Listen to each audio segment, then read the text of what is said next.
Hi, I'm Douglas Ferguson. Welcome to the Facilitation Lab podcast, where I speak with voltage control certification alumni and other facilitation experts about the remarkable impact they're making. We embrace a method-agnostic approach so you can enjoy a wide range of topics and perspectives as we examine all the nuances of enabling meaningful group experiences. This series is dedicated to helping you navigate the realities of facilitating collaboration, ensuring every session you lead becomes truly transformative. Thanks so much for listening. If you'd like to join us for a live session sometime, you can join our Facilitation Lab community. It's an ideal space to apply what you learn in the podcast in real time with peers. Sign up today at voltagecontrol.com/facilitation-lab. And if you'd like to learn more about our 12-week facilitation certification program, you can read about it at voltagecontrol.com.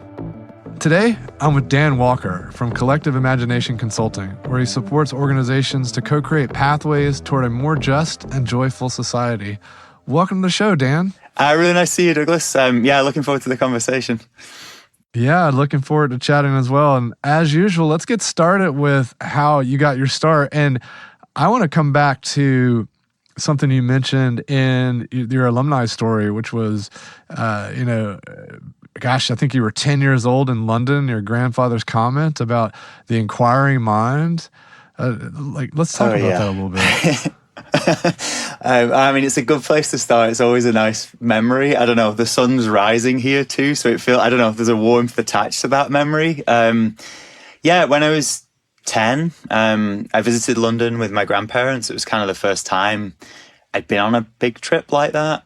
My grandma and granddad took me and my younger brother around London, and one of the places that we went to was the Tower of London.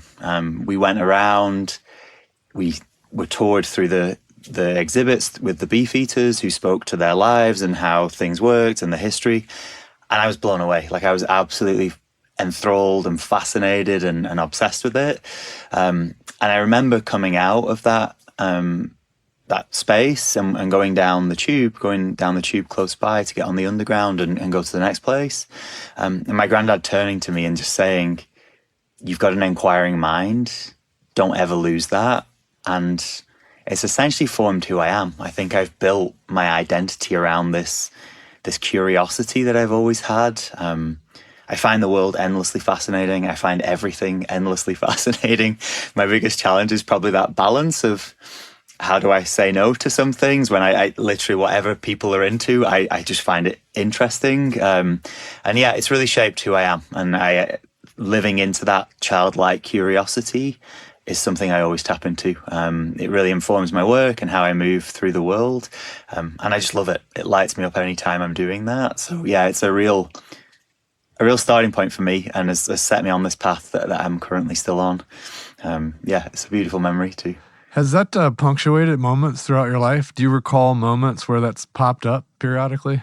I think so. Even now, I look at it and I'll chat. Even I was chatting to friends the other week, and they're talking about some of the things they're now studying and looking at. And I don't know, I'm currently studying Spanish and learning to draw and sketch and these pieces. And then as my friends are talking about these other areas that they're looking at, I'm like, oh my God, how do I learn more about that? So I see it all the time. I know that's who I am, and that's what I value.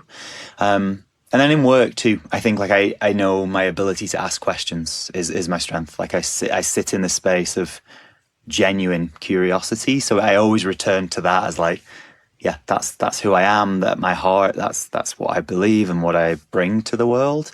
So it definitely comes up, it shows up all the time, and I think it's how do I balance that curiosity with focusing on certain things in a certain moment, and also being blown away by everything, by the fascination of spaces. I was at CERN, the particle accelerator, last year, and mind-blowing what we're doing, and what does that mean, and what does that tell us about the world, and how 95% of the world is dark matter, and we don't really know what that is or what that means. And I just find it all endlessly fascinating, and I love the world in which we live because of that, I guess.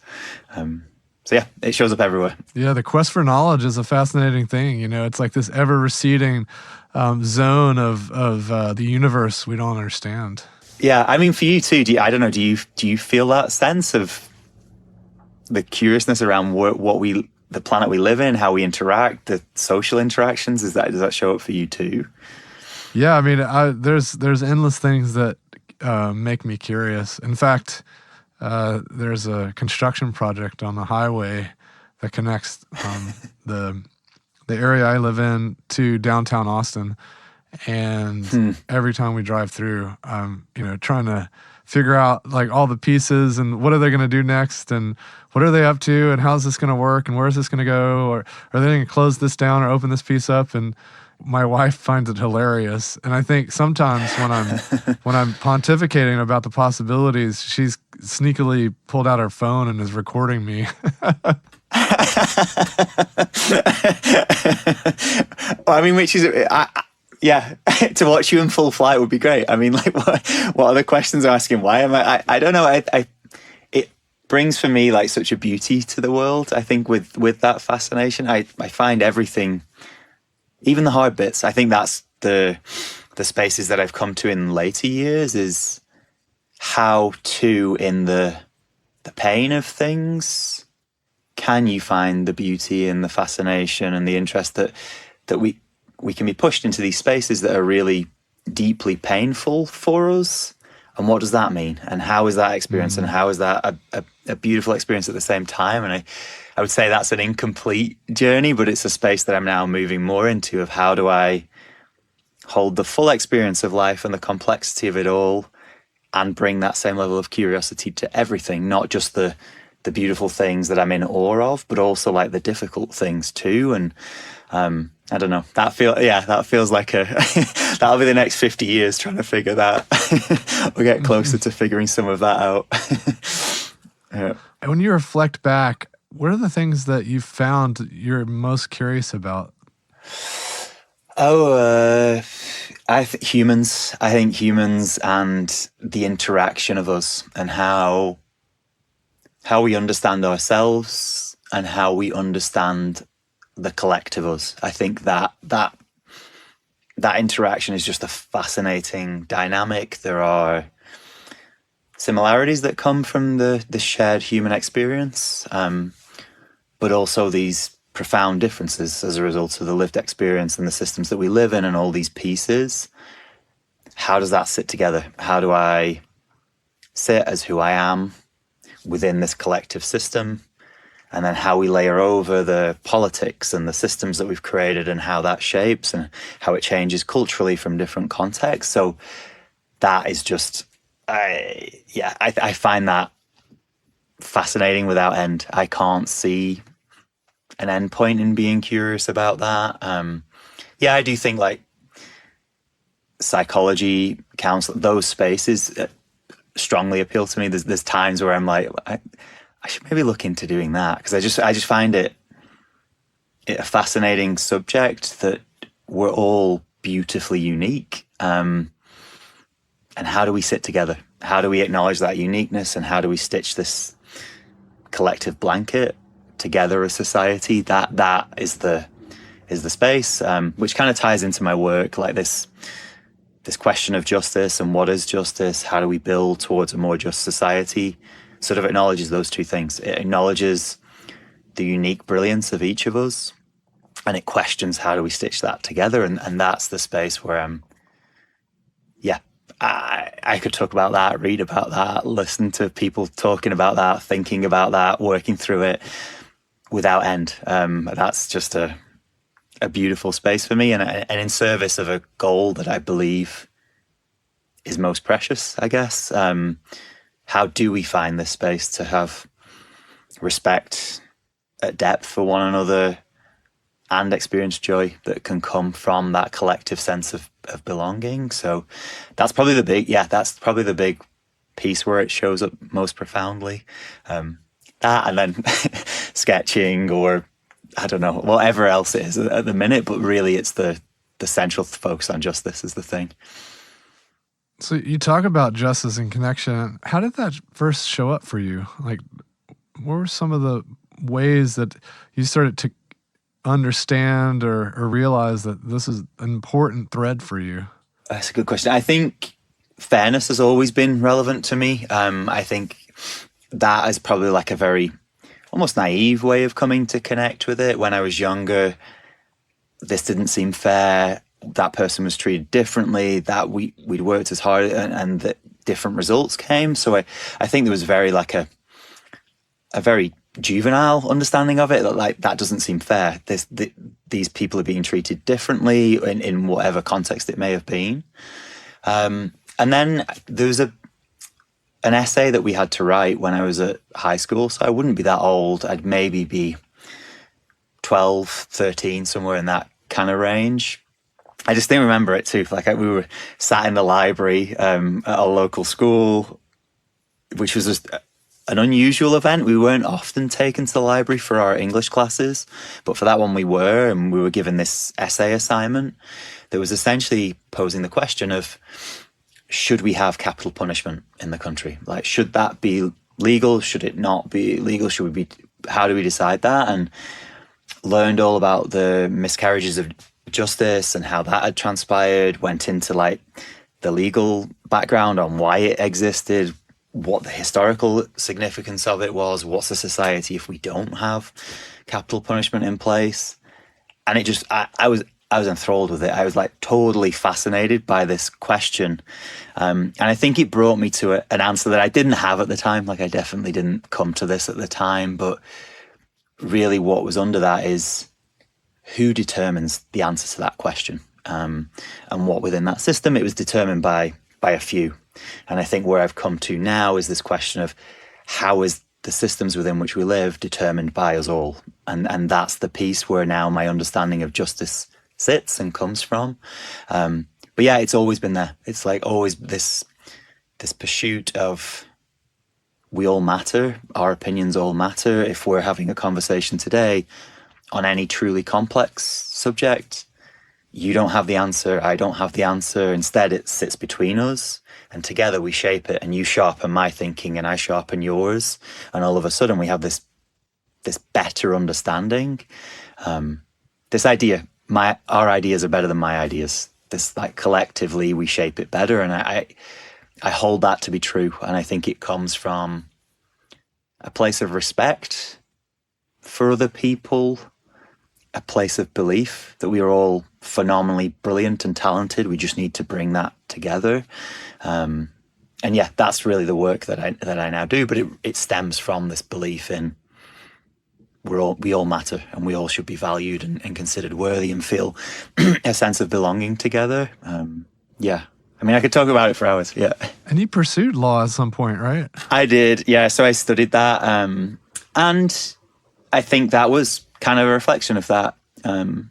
Maybe naive answer. I was younger then. I didn't really know the fullness of the systems in which we sit. I came to it because I believe in justice. Well, of the paths you can take, well, this one has justice in the title. We're doing the legal sector. We're going into criminal justice, which is intended to deliver justice. But having gone into that, finished my studies, came out, worked in a London Crown Court whilst I was living there to try and figure out, do I want to carry on and become a barrister and do this work? It just became apparent to me that the system wasn't what I believed justice to be. What was the big disconnect there, or the dissonance you were feeling? I would say it's this. It was systems that were imposing punishment, and it wasn't actually addressing the underlying inequities that exist.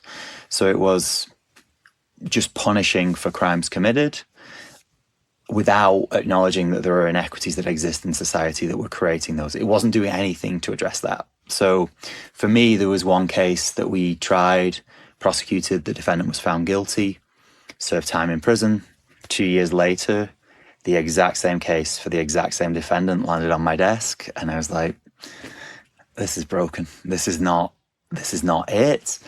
I look now and I think there are people doing phenomenal work within criminal justice, and I could have maybe found pathways into changing and working on the system.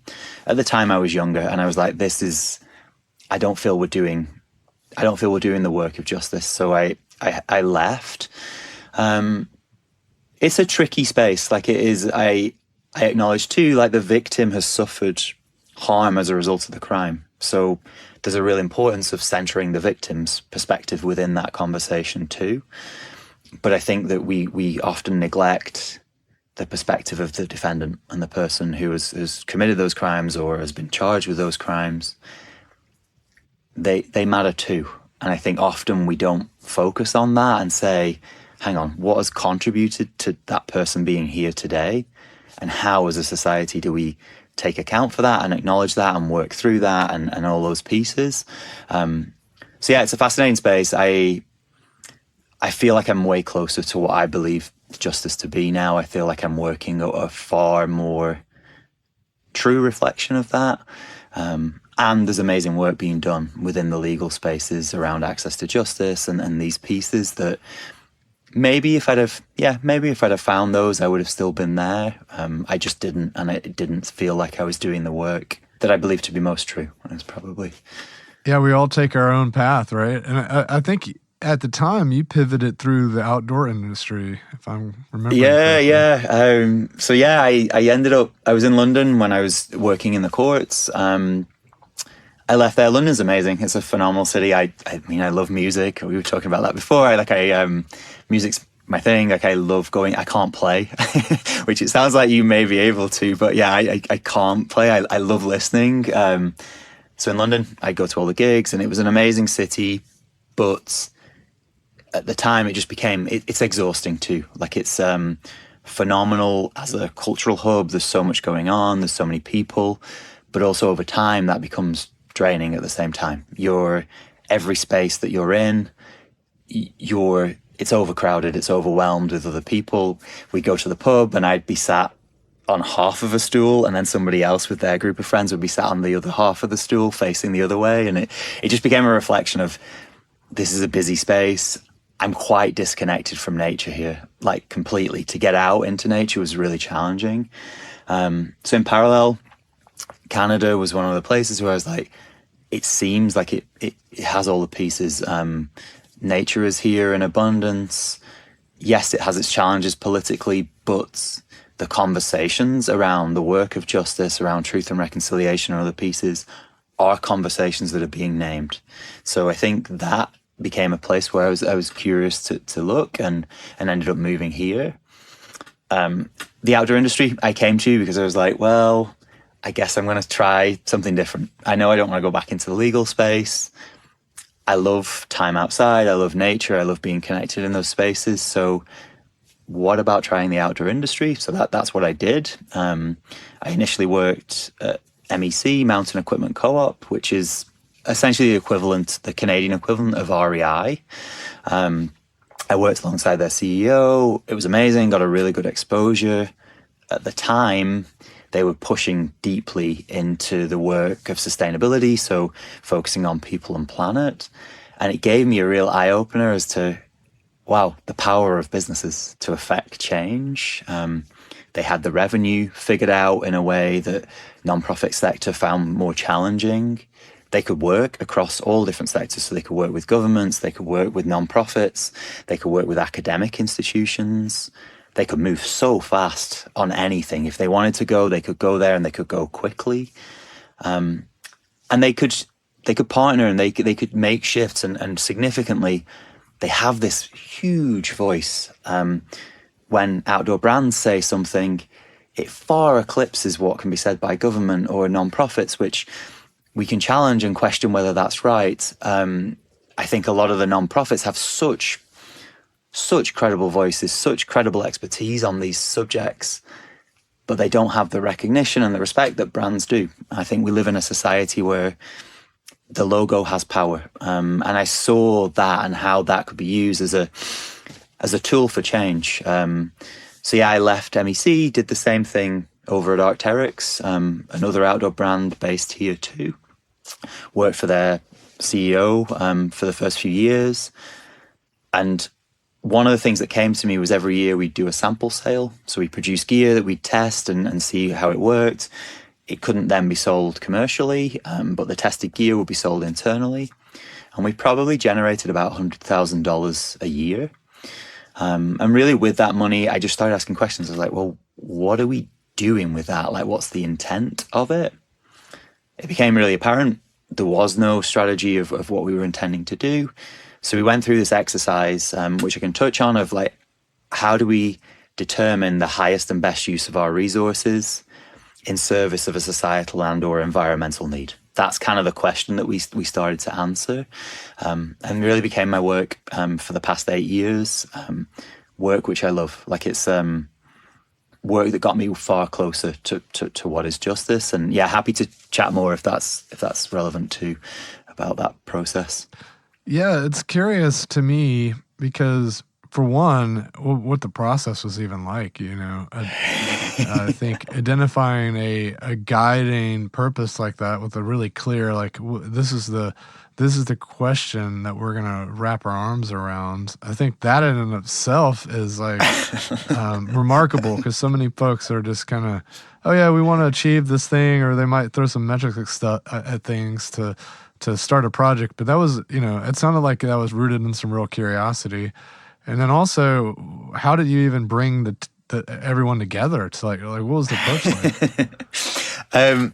I would say too, it was clumsy. Because I didn't know, so I don't. Now I look back and I can layer over and I can see the good things in what I did, and I can also see like, oh, you could have probably learned to do that better. I didn't know what I was doing, in truth, like at that point. But I had, as you said, I had this curiosity of, how do we do this? How do we marry what we have, the assets, the resources, the influence we have as an organization, with these societal needs that we see existing in the world? So really, it was through a process of conversations across the entire company. Our CEO at the time was amazing. We're still good friends now, but he really had a commitment to saying, sure, let's try it. Let's try and figure out what this intersection means and looks like. So there was buy-in from the company. It was a prioritized conversation. Different groups from all across the organization we brought together to explore this topic and try and work through what that might be. And in parallel, I was connected to the community leaders, so people within the space who are doing the work every day on those societal issues that intersect with the outdoor industry. So whether it's equitable access to nature, or truth and reconciliation, or thinking about guardianship of the land, these areas, I was connected with those groups too. So gaining insights from them as to what are those real challenges, what are those pieces and the needs from the real movements. And so really starting to bring those two together to say, who are we as an organization? First, let's do that work. Like, who are we as an organization? Why do we exist? So for the brand, it became really apparent that, yes, they designed and built a climbing harness in some ways because they believed they could build a lighter, more comfortable harness, which is great. But the question remains, well, why build a lighter, more comfortable harness? And the root note to that is really this belief in the transformative power of connection to the land. So we build this gear because it gets us in these spaces, that moves us in these ways that my words fall short of explaining. But like, when I've been outside, I'm a different human as a result of it. It moves me in these really powerful, humbling, respectful ways. It shifts who I am. So once you know that, and you're like, well, our commitment and the reason we are here is because of this belief in the power of the land. What then are the societal needs that intersect? So if you look at the outdoor industry, it has a very extractive relationship with the land. It takes from it, and it doesn't acknowledge at a depth that this land is indigenous land, and it doesn't acknowledge the fullness of what that means. It doesn't respect sacred spaces. A lot of the language it uses and even celebrates denies the presence of indigenous peoples. So language around First Ascension, language around wilderness, this is often celebrated in the industry and at the expense of acknowledging indigenous peoples. So a big part of our work became that focus on truth and reconciliation. How, as an industry, do we take our responsibility for that and start to shift the narratives and move that work? And then the other side, a lot of the community leaders name it far more eloquently than I do. the outdoor industry is traditionally male, stale, and pale. I look at myself. People listening won't see this, but yeah, I'm a white male from Northern Europe. It's like it sits profoundly like that is where the industry has traditionally sat. And there's a lot of work to do. And the question really is, how do we embrace a wider we? And how do we do this work towards equitable access to nature? So that really became the second area, this focus on supporting the movement towards equitable access to nature. It's those two pieces that have driven that work over the last 8 years. I'm really then looking to bring that to life with a commitment that Arc'teryx or any organization is leading neither of those movements. Instead, their role is to listen deeply to community leaders and map their strategy and resources in service of it. And really, that's the work I did at Arc'teryx, and it's now the belief that I bring with me into collective imagination, the consulting work that I now do. But yeah, I look back, I don't know, the process was... It was rough. I figured it out by speaking to mentors, community leaders, and we got it to a really good place. There's so much. I would get there way quicker now. Like I know now the facilitation practices, how I would structure things, how I would move it, building relationships, what's the intent of these sessions and what are we building towards. But I got there. It definitely took us longer than it would take now.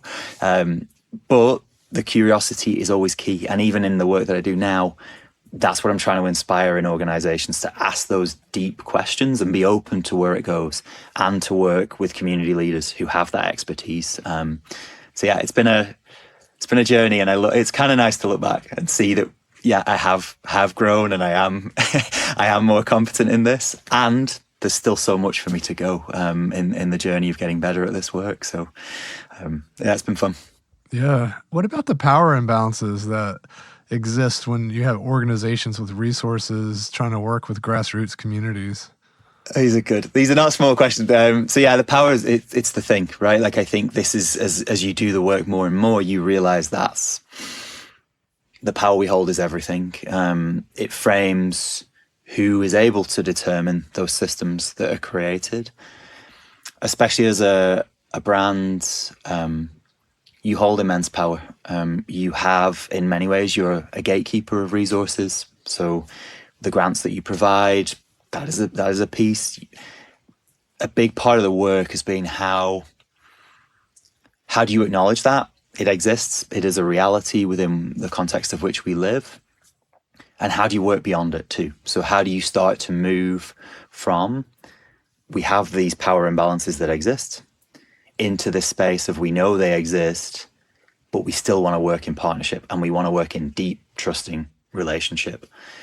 I remember there was an example where we had an event, an activity with one of the partners. And we always push, like I would always say in conversation, I want to hear the honest feedback. I want to hear where we're going wrong. I want to hear where we can get better. And one of the partners, this is a couple of years into the relationship, shared some feedback on one of the things that was challenging in this event. It wasn't exactly what we wanted. We felt like there was different ways we could have done it. There were better ways we could have done it. And in the first instance, it's always challenging to hear that feedback of like, oh, we kind of missed the mark on something.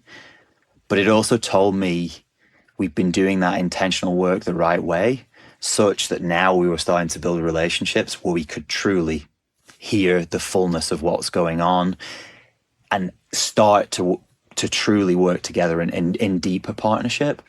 I think it's critical. I think that, and it takes time. It's building trust is the critical piece of work. How do you really build trust? There's a lot of harm that's existed between the relationship of corporations and businesses and nonprofits and community leaders. There's a lot of justifiable mistrust there because of how historically businesses have acted.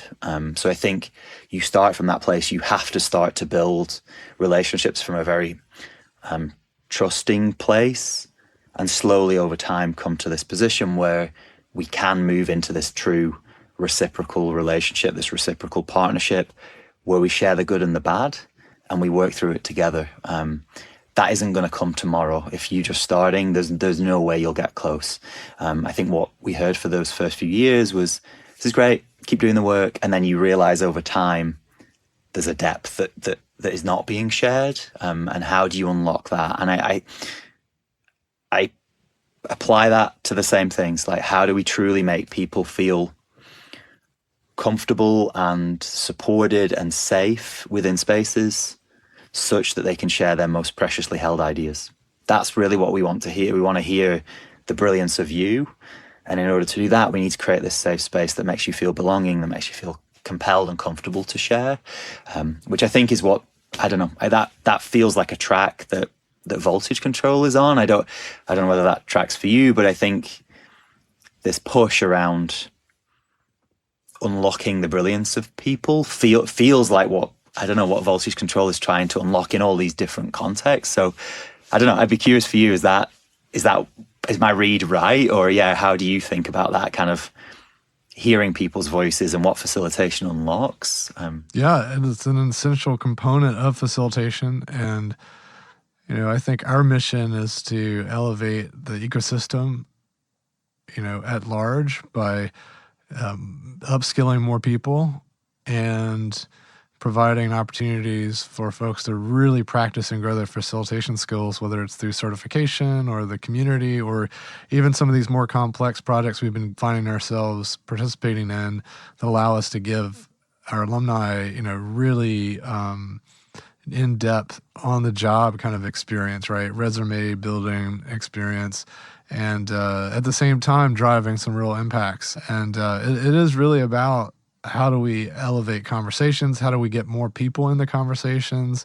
And back to your point, hearing that things didn't go as well as people had hoped, while it can be really disheartening to hear because you put everything into it, you really wanted things to go really well. But the fact that they're telling you that means that you've done something right. You've created an environment where they feel comfortable telling you that. You know. So I think that's a keen reflection that you have there. It totally is, and I think the it feeling bad is on it's this work of dissolving the ego too. I think like that, and it's a critical part, right? As we look to show up in this world, how do we sort of acknowledge the ego that we all hold? How do we think through that? How do we dissolve that such that we can allow this conversation to sit in a true space of what is your experience? How can I get better at this? How can we do this better together? Rather than being like, I don't want to listen to that. Just tell me I'm doing good work. And I think that's equally a part of facilitation is how do you do the self-work such that you can step into those spaces and truly create a safe environment where we all can collaborate. That feels like it's often, I think people often, and I did too, think about facilitation purely as the mechanics of how you structure conversation, how you bring them together. But it's also this self-work that runs into life too, of how do I show up and how do I make sure I'm in that space open to what I'm hearing. That feels the big piece. Yes. The success of any intervention is directly related to the internal conditions of the intervener. Oh, good. I mean yes. It feels it, and I think I almost intuitively knew that, but going through the program, it's a conversation that continues to come up of like, here are the mechanics of the process. Amazing. They would have got me to that process at Arc'teryx far faster, far more effectively, far more, knowingly. But this layer of like the self-work too is a thread that's constantly been hit on. How are you doing that? How are you showing up? How in the moment, in the eye of the storm, when things are going poorly, how do you come back to yourself, be grounded enough that you can then create an environment where to the group, you're like, it's okay, we're going to work through this. Here's where we're going. Guide. It is so critical. And when you see it done, it is beautiful to watch people stand in the eye of that storm, calm, understood, working through, human. That's the aspiration, I guess. That's where hopefully we're all going. So let's hear a little bit about collective imagination. I mean, what's been some recent success stories that you're really proud of? Yeah, I mean, it's fun. It's so fun. So Collective Imagination is the consulting business I set up in the summer of last year. So I left Arc'teryx really due to this belief in what is justice. Justice being that which exists when we truly co-create the systems that we live in. I wanted to push on that. I wanted to say, like, how do I find organizations trying to do this work to co-create pathways to a more just and joyful society? That's really what I believe at my core. I want to find organizations doing that work. I've been blown away. I never intended to run a business. I never intended to do anything on my own like this. It's not something that organically came to me. It's not an aspiration. It's not something I would say I really desired or pursued.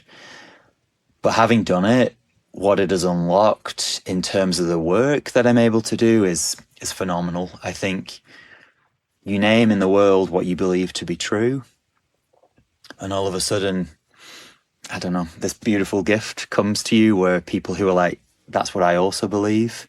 How do we collaborate on things? Has just started to emerge. So that's resulted in the work that I've been able to do. So Burton Snowboards are doing some amazing work in this space, particularly around equitable access to nature and climate action. I got to work with them on their philanthropic strategy. So really kind of applying the same logic we did at Arc'teryx into their work, asking these deep questions of who are we, why do we exist? Based on that, what is the highest and best use of our resources? How do we center community expertise throughout the entire process? It's amazing. Like it's a beautiful example of what it can look like in reality.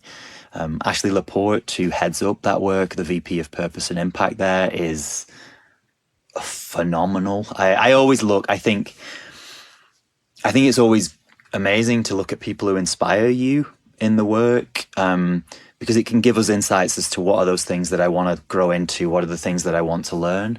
Ashley's one of those. Ashley's one of those impact leaders who I look at as, this is what the work looks like, and this is the leadership we need in the world.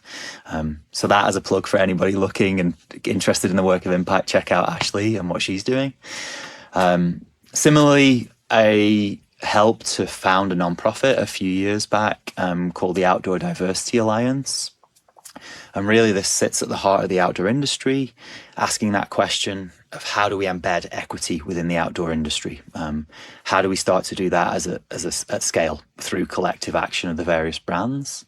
Different brands are member companies of the Outdoor Diversity Alliance. And so I facilitated a conversation with those impact leaders from the different brands. And from that, I asked the question of like, okay, so we're saying equity in the outdoor industry is what we want. What are the barriers there? Like, why are we not making progress on it? And what came up really was this revelation that it wasn't being prioritized by senior leaders. The people sat in that room were like, I know what I'd do. If I had the opportunity, here's where we go. We'd sense a community, we'd co-create strategy, we'd work into action, and then we'd keep iterating off that. What I don't have is prioritization by our senior leaders. So that's the barrier. So the next question was, how might we work to resolve that? So what came up through conversation and dialogue was really, we need a business case for equity in the outdoors. I've experienced this too. Everyone within these roles is stretched and tapped and can't get to this deeper work when they're just trying to keep the lights on in what they're doing. So what I did with them was I helped run a project where we brought together the very tangible business case of this work. So we've always had the moral imperative of the work, but in a business context, that just hasn't proved sufficient. We say these values, that hasn't necessarily crossed the line of where we see the work needing to go. Instead, we started to look at these macro trends and these shifts that are really impacting the world. So we have demographic shifts, we have access to capital being more tied to the work of equity. We have future generations, both consumers and employees, saying, I demand this as part of what we're doing, and my buying decisions and my decisions on where I work will be changed as a result of it. So we created that business case, we presented it to all the members, and now we're figuring out how we enroll CEOs and senior leadership teams in that work, to really frame that this work is not just a moral imperative, but it's a business imperative too. There's a demand to do this. So again, it's that true co-creation work, working with community leaders and business leaders to understand the needs, and building together on this incremental journey towards this more just and joyful society, acknowledging that it's It's generational work. It will continue long after my lifetime. But what's that next step we can take, and how can we continue to move it forward? So those are some of the projects that have come up. Coaching too. I think a lot of people are burning in this work. They're struggling with real burnout. The question of what's going to happen is one that I'm hearing constantly right now. There's a lot of political change in different countries, in different contexts. What does that mean? This work's hard. I think it's going to get harder. What does that mean and look like? And how am I doing? I'm absolutely on fire. What does that mean? So I've started doing that more coaching with those impact leaders to support them through it. They're all things I've experienced myself. Like firsthand, this work is deeply challenging. The closer you get to understanding community need, the more you realize how far away we are from it. And I think that tension of the patience needed in the work and the urgency of it is really hard to hold on the shoulders of often one individual who's hearing all the challenges from the organization and from community, and often doesn't have anybody to turn to themselves. So that's a space where I've started doing more work too. I totally love it. There are some phenomenal humans that I'm getting to work with who are doing that work. So those are some of the bits that are exciting me, and then more to come, like more things building, which is always great. The future looks bright. I think so. I mean, we'll always see, but I love what I'm getting to do. It looks bright, and I think in ways I never imagined. I didn't really know where I'm going and pieces, but it's been stunning, and I'm excited for whatever comes next. Well, as we come to an end here, I wanted to offer you an opportunity to leave our listeners with a final thought. Ooh, maybe don't sit on a squeaky chair. I'd say probably take care of yourself, I think, is the big piece in all of it. It's whether we look at in the context of facilitation, it's how do you make sure you are, as an individual, you are well, and you are doing that work of dissolving the ego such that we can hold space for the collective conversation. Whether it's you're an impact leader and you're pushing this work and you're meeting resistance to it, how are you finding wellness yourself? How are you giving yourself grace and patience and doing that work of self-care? You're a community leader, and every day you're in community doing this work, doing the hard yards of this work that often goes unthanked, unrewarded in the ways I think it should be, unacknowledged in the ways I think it should be. In all of that, like, how are you truly finding the grace to acknowledge yourself and to be like, my well-being is critical. A great mentor once said this to me, and I think it's often said, you're only good to the movements if you're still in them. If we're burnt out to the point that we leave, the movement doesn't benefit from that. So I think, especially in this moment, in these last few years, I just see it rising. I mentor on the top 25 environmentalists under 25 in Canada. And we were talking about one of the questions at the end of the closing of the sessions was, what is the one biggest barrier and concern you see around us not making a transition to a just future and a resilient climate future? And the number one thing by a million miles was burnout. And it stuck with me. And I'm like, that is the thing. Like, how do we, yes, push the work forward, but push that from a place of I'm well, we're well, our collective well-being is taken care of. I think if we don't get that right, we're going to create systems that don't serve us and the joy that I believe I'm seeking towards. So yeah, probably that more in this moment, it feels right to take care, I'd say. Wonderful. Well, I think that's a call to action for folks to take care of themselves and put on your oxygen mask first before helping others. And it's true, right? Especially true for facilitators, no matter where you're working. And with that, Dan, I just want to say it was a great conversation. Look forward to chatting with you again soon. And thanks again for jumping on the show. So fun. So fun. I mean, I love the conversation, and I look forward to catching up in Austin in a few weeks at the summit. See you then. Yeah, see you there. Thanks for joining me for another episode of the Facilitation Lab podcast. If you enjoyed the episode, please leave us a review and be sure to subscribe and receive updates when new episodes are released. We love listener tales and invite you to share your facilitation stories. Send them to us on LinkedIn or via email. If you want to know more, head over to our blog, where I post weekly articles and resources about facilitation, team dynamics, and collaboration. voltagecontrol.com.